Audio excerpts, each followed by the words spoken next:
ये जो शख्स आप देख रहे हैं इसका नाम है अहमद अली। और इसका जो ये हुलिया आप देख रहे हैं जिसमें इसका बुरकस निकला हुआ है, उसके पीछे की कहानी मैं आपको बताता हूँ। ये शख्स ऊबर ड्राइवर है जो कि काम करता है यूएसए के अंदर वॉशिंगटन डीसी में। इस महीने 16 या 17 जून को ये शख्स एक लड़की को राइड देता है, यानी इसकी राइड बुक करती है एक लड़की किसी क्लब के बाहर से या किसी पब के बाहर से। काफ़ी ड्रंकन हालत में है लड़की। उस लड़की को यानी कि काफ़ी नशे में है। उसकी फ्रेंड्स इसकी गाड़ी में बिठाती हैं और उसके बाद वो जो लोकेशन है या जो राइड की इंफॉर्मेशन है उसके बाप के साथ शेयर कर देती हैं। ये शख्स उस लड़की को लेके उसके घर की तरफ रवाना होता है, लेकिन रास्ते में इसके अंदर का शैतान बाहर आ जाता है। क्योंकि जब ये देखता है कि लड़की अपने होश में नहीं है, ये जैसे ही लेके जाता है इसको अपने घर तक, लेकिन वहां जाके क्योंकि ये मैनिपुलेट करना चाहता है या ये डिसीव करना चाहता है सिस्टम को कि मैं उसके घर के बाहर पहुंचाऊं, क्योंकि ऊबर के पास नोटिफिकेशन जाता है कि ये राइडर अपने घर के बाहर पहुंच चुका है। वहां जाके ये राइड कंप्लीट करता है। राइड कंप्लीट करने के बाद ये इस लड़की को लेके एक सुनसान इलाके में चला जाता है।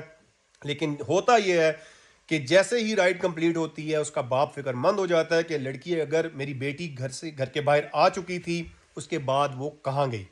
वो उसके फ्रेंड्स को कांटेक्ट करता है, अपनी बेटी के फ्रेंड्स को कांटेक्ट करता है। उनको यही मालूम होता है कि ये लड़की ऐप के हिसाब से घर होनी चाहिए, लेकिन जब वो नहीं मिलती तो वो एक लाइव लोकेशन से लोकेट करता है अपनी बेटी को, जो कि उसकी बेटी के फ़ोन पे इंस्टॉल होती है। लाइव 360 उसे कहते हैं। उसके ज़रिए उसको उसकी लोकेशन मिल जाती है। वो खुद अपने कुछ रिलेटिव्स को या उसके बच्चे हैं उसके साथ में वो लेके उस जब जगह पर पहुंचता है, तो वहाँ पे वो अपनी बेटी को जब देखते हैं उस गाड़ी के अंदर, जैसे ही पहुंच रहे होते हैं, अप्रोच कर रहे होते हैं, तो उसकी बेटी उसको बरहना हालत में बैक सीट पे नज़र आती है। और जो शख्स है अहमद अली, ये अपना ट्राउज़र ऊपर कर रहा होता है। उनको देख के जल्दी जल्दी ट्राउज़र ऊपर करता है कि मैं किसी तरीके से यहाँ से भाग भाग जाऊँ या बच जाऊँ, स्केप कर लूँ। लेकिन उसकी किस्मत उस दिन ठीक ठाक ख़राब थी, क्योंकि जो उसने हरकत की थी उसका खुमियाजा उसको भुगतना ही था, और भुगता बहुत अच्छे से भुगता।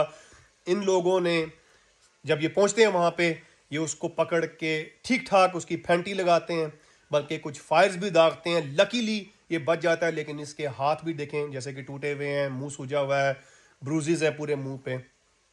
तो अलेजिडली इस शख्स ने उस लड़की के साथ ज्यादती की है। अब हुआ ये है कि उसके बाद पुलिस ने इसको पकड़ लिया ऑफ कोर्स, और इसको जज के सामने पेश कर दिया गया। 3-4 दिन के अंदर मेरे ख्याल में इसके ऊपर चार्जेस भी लग जाएंगे। तो कहने का मकसद ये है, सारी स्टोरी में आपके लिए एक लेसन है। जो जो लोग भी ऊबर चलाते हैं या डिलीवरी आप करते हैं या आपका पाला ऐसे लोगों से पड़ता है या पब्लिक डीलिंग है आपकी, आप सबको बहुत केयरफुल रहना चाहिए। इस तरह के वाकयात काफ़ी सुनने को मिलते हैं। देखें, इसको जो चार्जेस लगेंगे वो बड़े ही संगीन होंगे और इसको लंबी चौड़ी सज़ा होने वाली है। 5 बच्चों का बाप भी है, एक ही कमाने वाला होगा। देखें, लाइवलीहुड भी गया, बच्चे भी तंग, बीवी भी तंग, पूरी ज़िंदगी का एक स्टिग्मा अलग से लग गया है। सब ने शक्ल भी देख ली है, जहाँ पे रहता होगा आसपास के लोग भी लान तान कर रहे होंगे। तो आप लोगों में से जो लोग भी इस तरह की ट्रेड में हैं जिसमें आपका ताल्लुक पब्लिक से पड़ता है, आप याद रखें कि उसमें अगर कोई वल्नरेबल है, फॉर एग्जांपल अगर आप ऊबर या कोई भी कैब चलाते हैं, ब्लैक टैक्सी करते हैं, आप याद रखिएगा अगर आपकी गाड़ी में कोई वल्नरेबल है, वल्नरेबल कौन होता है? या बच्चा होता है, या एल्डरली बंदा होता है, या जिसको कोई डिसेबिलिटी हो वो होता है, या नशे में धुत।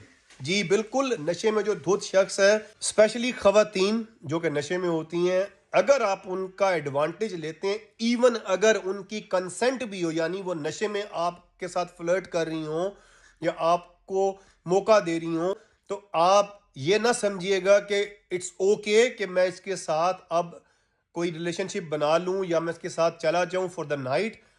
ये एक बहुत बड़ा संगीन जुर्म है, क्योंकि आप उस वक्त नशे में नहीं है, आप राइट स्टेट ऑफ माइंड में है। वो वल्नरेबल खातून है, अगर आप उसका फायदा उठाएंगे आपको बहुत कड़ी सजा होगी। हो सकता है कि उस वक्त वो खातून आपको ये मौका दे रही हो क्योंकि वो राइट सेंसेस में नहीं है, लेकिन नेक्स्ट डे आपके साथ इसी तरह का सलूक हो सकता है जैसा अहमद अली के साथ हुआ है। तो आपको बहुत केयरफुल रहना है। मैंने ऐसे काफ़ी किस्से सुने हुए हैं जो लोग इस तरह के काम करते हुए पकड़े गए हैं। उनको नहीं पता था, उनको ये लगता है, क्योंकि जाहिर है कोई इतनी नॉलेज नहीं होती, स्पेशली होता उन लोगों के साथ है। वैसे तो यहाँ के जो बॉन है उनके साथ भी हो जाता है, क्योंकि नहीं पता होता लॉ का। लेकिन ज़्यादातर जो इमिग्रेंट्स होते हैं वो जब यहाँ पे आके कोई इस किस्म की ट्रेड में आ जाते हैं जहाँ पे उनका वास्ता पड़ सकता है ऐसे लोगों से, जब वो एडवांटेज लेते हैं, उनको यही लगता है कि शायद ये बिल्कुल ठीक है कि वो मुझे फ्लर्ट करी, मेरा इसमें क्या कसूर है, इसमें आपका कसूर है। अगर आप दोनों नशे में, फॉर एग्जांपल आप क्लब के अंदर हैं, पब के अंदर हैं, दोनों आप नशे में हैं, दोनों एक दूसरे को पसंद कर लिया, आप साथ में चले जाते हैं, कानूनी तौर पे, मैं सिर्फ कानूनी तौर पे कह रहा हूँ, कानूनी तौर पे वो जायज़ है, उसमें फिर आप सेफ हैं। लेकिन अगर आप राइट स्टेट ऑफ माइंड में हैं, आप सोबर हैं, और एक बंदा नशे में है, तो याद रखिएगा आपको शदीद मुश्किलात का सामना हो सकता है, कड़ी से कड़ी सज़ा भी मिल सकती है, आपका लाइवलीहुड जा सकता है, जो आप काम कर रहे हैं वो भी जा सकता है। इसीलिए डीबीएस क्यों है यहाँ पे, जो आपका क्रिमिनल रिकॉर्ड चेक होता है वो इसीलिए होता है, क्योंकि वो चेक करके देते हैं कि हाँ यार इसका कोई प्रीवियस ऐसा रिकॉर्ड नहीं है जिसमें इसने किसी वल्नरेबल का फ़ायदा उठाया हो, किसी बच्चे का, किसी औरत का, किसी बूढ़े आदमी का, या किसी ड्रंकन का। तो इन चीज़ों का बहुत ख्याल रखिएगा। इसकी जो भी सज़ा होगी आ जाएगा, कुछ दिनों में पता लग जाएगा इसको कितनी सज़ा मिलती है। लेकिन मेक श्योर कि आप अपने आप को सेफ रखें, अपनी लाइवलीहुड ज़ाया ना करें, अपने शैतान को काबू रखें। हर इंसान के अंदर शैतान होता है, उस शैतान को काबू रखना आपके अपने हाथ में है। कोई बाहर से शैतान नहीं आपके ऊपर हावी हो जाता, जो कहते हैं शैतान आ गया था। हर इंसान के अंदर ही शैतान होता है, उसको काबू रखना खुद आपके अपने हाथ में है। कैसे कंट्रोल करना है ये आपका फैसला है। अगली किसी वीडियो में फिर आपसे मुलाकात होती है। अपना बहुत ख्याल रखिएगा। Keep following. खुदा हाफिज़।